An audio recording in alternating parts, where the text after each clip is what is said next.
La gouvernance, empruntée à l'anglais governance, fait son introduction dans le domaine du développement au cours des années 1980 par la Banque mondiale comme condition à l'obtention des fonds d'aide au développement, suite à l'échec de ses politiques d'ajustement structurel des années 1970. Notion polysémique, voire controversée, la gouvernance peut se définir comme l'art de gérer les affaires publiques et d'exercer les pouvoirs au service du bien commun avec l'adhésion et sous le contrôle de ceux sur qui s'exercent ces pouvoirs. Comme le fait observer Ousmane Sy, la crise de gouvernance est la résultante des déséquilibres et des ruptures de cohésion. Ces déséquilibres et ruptures s'analysent d'une crise des repères, de valeurs et de projets collectifs. Pour reprendre l'analyse de Pierre Calam, cette crise concerne davantage la capacité de l'État à asseoir sa légitimité ainsi qu'à formuler des politiques publiques en phase avec les besoins socio-économiques. D'où la problématique du déphasage entre les services rendus par les pouvoirs publics et les préoccupations des citoyens. C'est assez controversé la question de l'État, mais la position qui se dégage de plus en plus dans notre continent, c'est que les États qui ont été mis en place après les indépendances ont montré, après un demi-siècle, commencent à montrer leur grande faiblesse. Les pères de l'indépendance ont tout leur mérite, mais aujourd'hui, on voit les limites aussi des choix qu'ils ont faits. Et c'est notre tour aujourd'hui de poser ces grandes questions, voir les révisions profondes qu'il faut apporter.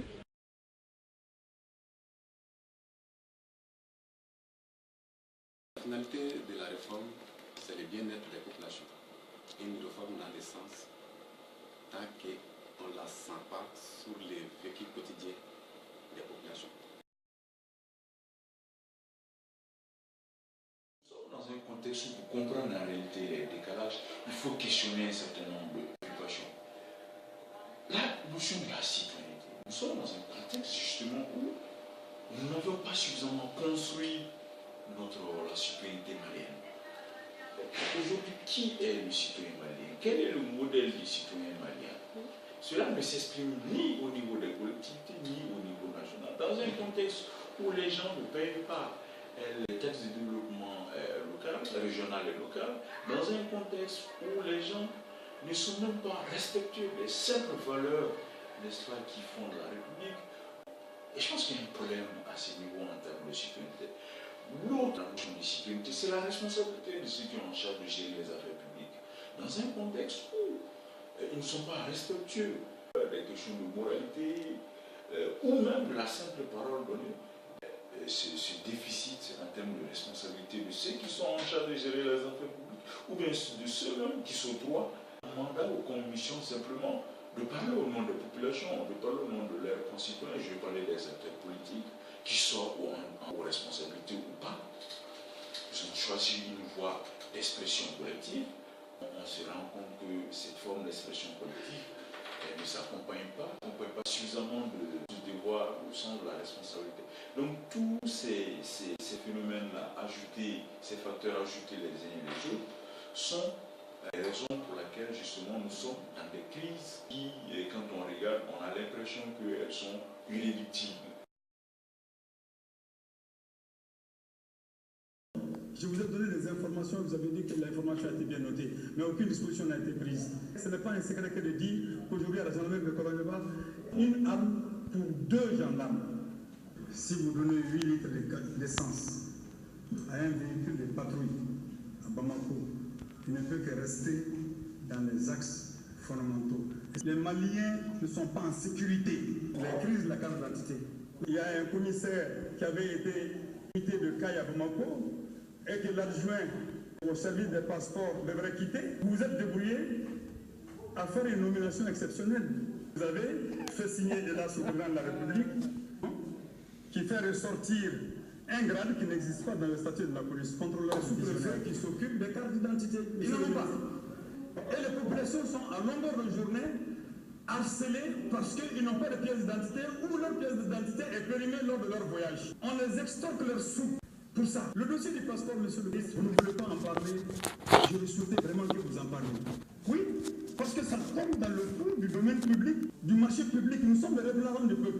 Vous devez nous dire, parce que vous avez dit ici, que le passeport en l'état actuel est sécurisé, bien sécurisé. Vous nous avez dit ici que le passeport coûte 3 333 francs. L'État malien engage pratiquement 6 milliards de francs CFA par an au titre des bénéfices engagés pour le passeport. Mais c'est trop que vous voulez, coûte que coûte, entretenir une pénurie pour aboutir à une privatisation qui ne dit pas son nom. Et cette privatisation, elle est purement et simplement contre l'intérêt malien et contre la souveraineté même de notre pays. Je ne peux pas comprendre qu'au Mali, qu'on puisse manquer des pièces d'identification nationale, notamment le passeport et la carte d'identité nationale. Même si le nombre de demandeurs augmente, même si tous les Maliens demandent en même temps ces documents, je pense qu'on doit éviter ces genres de situations. Parce que aujourd'hui, quand tu n'as pas de carte d'identité nationale, est-ce que tu es malien? Un policier qui t'arrête la nuit, qu'est-ce qu'il te demande? Première des choses qu'il te demande, c'est ta carte d'identité. Mais si tu n'as pas cette carte d'identité, pas parce que tu n'as pas voulu avoir la carte d'identité, mais parce que tu n'as pas pu. Par rapport au passeport, on ne sait même pas le nombre de personnes qui n'ont pas pu effectuer des voyages à cause de cette pénurie de passeport.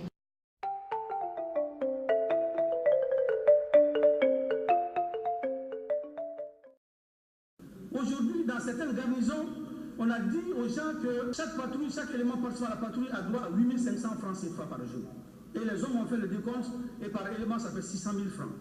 Le menu à nous proposé par l'honorable Omar Maliko, encore une fois, sur l'affaire dite des élèves commissaires et du syndicat. Le passeport ordinaire, la carte nationale d'identité. S'agissant du premier point, Monsieur le Président, de certains élèves commissaires, je dois cependant souligner que la mise en œuvre de ce carré relève d'une question d'opportunité et que l'honorable Omar Maliko a nulle qualité à apprécier car relevant tout comme le marché de fourniture des passeports ordinaires de l'appréciation souveraine et exclusive de l'exécutif, bien sur le contrôle du juge. On n'a pas la même conception de l'État, ni du service public, son corollaire.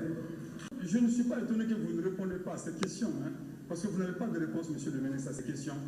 Parce que ça montre complètement votre limite. Aujourd'hui, le mal de vie de la population, comme je l'ai dit devant le Premier ministre, est tel que je me sens responsable et comptable de la situation. Je ne peux pas fermer les yeux sur le mal de vie qui peut nous entraîner dans des situations non souhaitées. Comprenez le sens de ces interventions-là. Nous sommes un État qui doit être sérieux et qui doit montrer qu'il est sérieux, que désormais on a enfourché une autre façon de travailler dans le Mali. Mettez la balle à terre pour que le mal de vie des Maliens puisse s'estomper. Ce sont vos comportements qui portent à agitation et ce sont vos comportements qui prêtent à des révoltes par-ci, par-là, à coupler le laxisme et la répression. Cela est une bombe. En 2003, le gouvernement du Mali a adopté un programme de développement institutionnel PDI en vue d'entreprendre une réforme d'ensemble de l'administration pour renforcer le cadre institutionnel de la gouvernance dans une perspective de développement durable. Ce programme vise à promouvoir une autorité retrouvée avec un État fort et souverain qui garantit la consolidation et le respect des institutions démocratiques. Une administration saine et transparente, proche du citoyen, qui donne une image d'efficacité et d'équité. Des relations entre le citoyen et l'administration empreintes de sérénité, de confiance réciproque et de transparence. La diligence dans les services rendus aux citoyens. L'allègement des procédures, formalités et délais.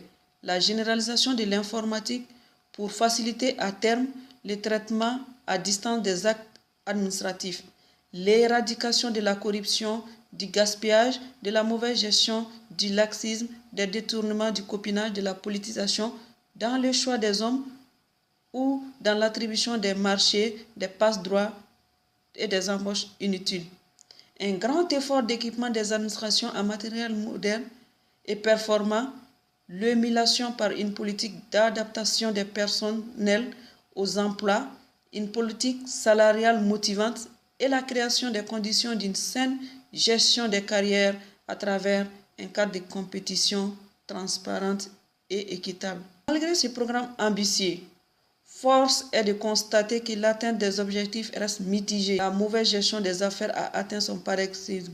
Suite au conflit armé de 2012, la souveraineté du Mali a été bafouée.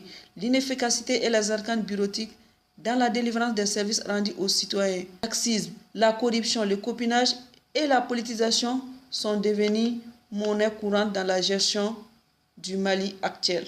Cet état de fait limite considérablement l'accès des citoyens aux services publics de base et leur participation citoyenne à la gestion des affaires locales. Par ailleurs, de façon générale, les résultats de la dernière enquête de satisfaction auprès des usagers de services publics concluent que les usagers du service public expriment une satisfaction très mitigée avec le deuxième taux d'insatisfaction le plus élevé au niveau des agents administratifs des services déconcentrés. Au regard de la situation actuelle, cette enquête est en net déphasage avec la réalité car depuis 2010, elle a été réalisée.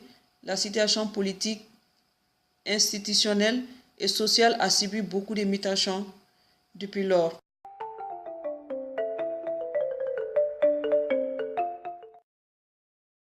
Maintenant, pour parler des acteurs, quand on regarde aujourd'hui l'architecture de la société civile, il va de soi qu'elle soit préoccupée par autre chose qui n'est pas des intérêts communs. Je ne dis pas que la société civile malienne n'est pas compétente ou ne fait pas son travail. Bien sûr qu'elle fait son travail, mais est-ce que ce travail est largement suffisant? Est-ce que ce travail-là qu'on attend de la société civile, qui doit avoir pour rôle, pour vocation, susciter le meilleur pratique étatique, est-ce que ce travail, à mon avis, pour faire avancer ces œuvres communes, c'est vraiment de questionner ces insuffisances-là. Et parmi ces insuffisances, je pense que l'architecture et l'organisation en soi-même de la société civile, il y a un véritable travail à faire à ce niveau pour voir dans quelle mesure elle peut suffisamment être et agir avec efficacité sur l'avènement de meilleures pratiques dans la gestion des affaires publiques. Donc il y a un véritable travail à faire à ce niveau. Cela nécessite justement l'invention de nos pratiques. C'est vraiment un défi collectif qui est lancé à l'ensemble des acteurs. Je ne peux pas affirmer que les propositions de la société civile ne sont pas prises en compte par les autorités nationales. C'est dû que nous devions revoir notre façon de faire aussi au sein de la société civile. Parce que même si nous prenons l'exemple sur les pays occidentaux, très généralement nous le faisons, on dit que les chefs d'État de ces pays sont beaucoup plus sensibles, ils sont beaucoup plus attentionnés aux chefs d'État. Mais en réalité, à mon sens, ce n'est pas forcément le cas. C'est parce qu'ils ont des organisations de la société civile qui sont bien organisées, bien structurées, qui traitent tous les sujets et qui les suivent de près. L'organisation ne les laisse pas faire. Donc si on peut avoir aussi des organisations de la société civile pareilles, qui traitent tous les sujets, même qui rentrent dans les détails, ça va être une bonne chose.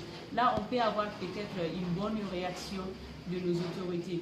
Autre chose aussi est que il ne faut pas seulement dénoncer. Et quand ces autorités font aussi des bonnes choses, il faut apprécier. Parce que ce n'est pas dans le sens de détruire, c'est dans le sens de construire. Quand la personne fait du bien, il faut apprécier. Et quand la personne fait quelque chose qui n'est pas bien aussi, il faut dénoncer pour que la personne puisse revoir sa façon de faire.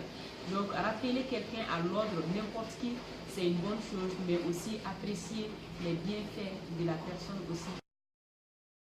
Concernant la société civile intéressée par toutes les actions qui sont entreprises dans le cadre du programme de développement institutionnel, à cet effet, il y a un cadre de concertation qui est créé et siège des organisations de la société civile.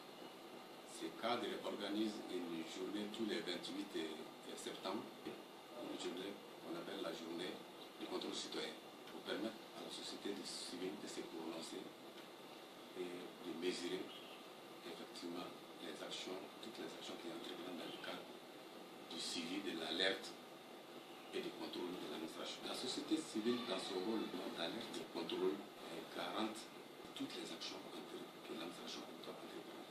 À cet effet, elle a besoin de renforcement des capacités, des domaines dans tous les actes de la réforme. Les événements de 2012 ont provoqué une certaine méfiance, ont créé un certain fossé entre l'administration et ses usagers.